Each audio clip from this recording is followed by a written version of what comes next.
Hey there, everybody. So, fully admit, never shot one of these before, but out here sitting in my boat and saw some forums recently on YouTube about these Alumacraft boats and their consoles and how this kind of plastic vinyl, I guess you could say, material tends to crack over time, and saw that somebody had used a product similar to rhino lining to fix theirs. So you can see mine has some cracks in it. I just removed my electronics and mounts and that from the console here. And I'm gonna try a couple of products here that I'll show to you. So these cost me about $46 together. This is JB Weld Clear Weld that I'm gonna use to seal those cracks off. And then we have some Herculiner, which is like, I guess I've always heard of the Rhino liner. And this is another truck bed liner. So hoping to make a little bit more solid of a surface and seal off those cracks before they become a bigger issue. As you can see here, some of these, you get a little bit of movement when you, like this one here, a little movement when you press down on there. I want to see if I can fix the problem fairly economically before I'm replacing this entire piece here. So stay tuned. I have no idea how this is going to work.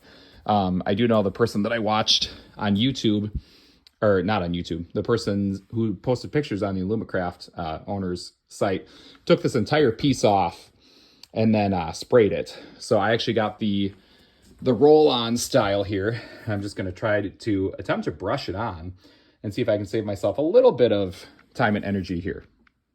So stay tuned. I'm planning on doing this in, over the course of a few nights here. The first thing it said to do was to clean and scuff. So got a sanding pad and some sandpaper. I'm just going to go over this whole thing. Nothing too crazy, obviously.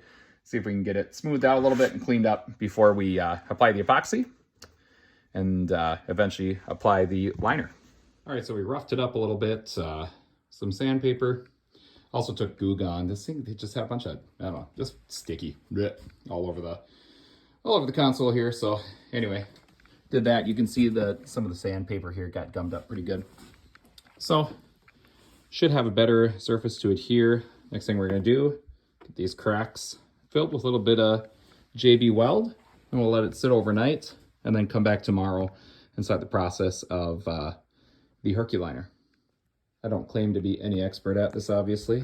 So, but anyway, we got these cracks filled with a JB Weld. Says like 5 minutes set, 1 hour to cure. We're gonna leave it overnight. I'll tackle the rest hopefully tomorrow evening. This crack here was like Big Bertha. This one just kept going and going. I don't know how well you can see that with my awesome camera cell phone skills here, but holy crap, that was a big one. So glad I'm doing this, and at least trying to fix the problem, because I think this could get to be pretty bad here if any of these cracks grew much bigger.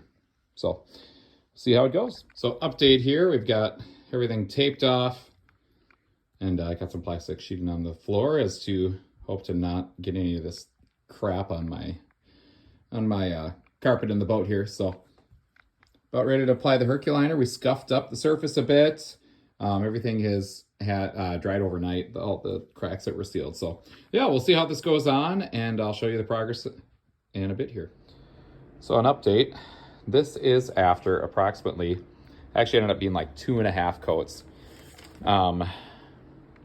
I started putting down a first coat and realized I just didn't mix it well enough. I wasn't getting enough of this gritty material.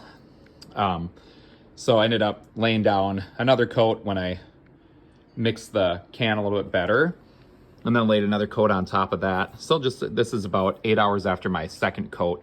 It's a little bit tacky. We're not in a very humid environment.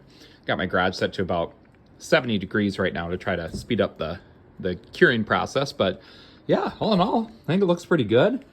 We'll see once the tape comes off how good of a job I did of taping all that. But so far, super pleased with the way it's come out visually, and those cracks that, you know, this stuff is thick enough. Some of those cracks that I sealed, you can hardly even see them anymore. I put the JB Weld on and then, you know, painted over the top of them, and it's such a kind of thick and forgiving surface, really. You can hardly even see any of those sealed cracks. So yeah, we'll we'll see when the tape comes off and put the mounts back on in the windshield, but so far looking good. Very happy with it. All right, so we're on about 36 hours since I laid the last coat. It is Sunday night right now. Laid the last coat Saturday morning. I am thrilled with the way this turned out. It's not tacky anymore. I mean, it did take longer to cure. It's sitting in my garage here in Minnesota, and when you have lower humidity levels, it takes a little bit longer to cure is what I read. So I tried to keep the garage warm enough, around 65 degrees or so the last couple days, to let it set up a little better. But yeah, I'm gonna go ahead and throw the grafts back on. We'll get kind of the final shot here, but like I said, really, really happy with it, especially for, about the 55, 60 bucks that I paid in total to do this. Sitting here with finished product, got the mounts back on and got the windshield back in place, and I couldn't be happier with the results. So definitely, if you've got one of those older Alumacraft style boats and this console is cracking on you and getting all sunburnt out and that, I can't recommend going this method enough. It's for 60 bucks to not be replacing this entire console, I think is a pretty good deal, and it looks sweet. Super happy with how it turned out. I think it's going to be a lot more durable, and it's going to hold up for many more years.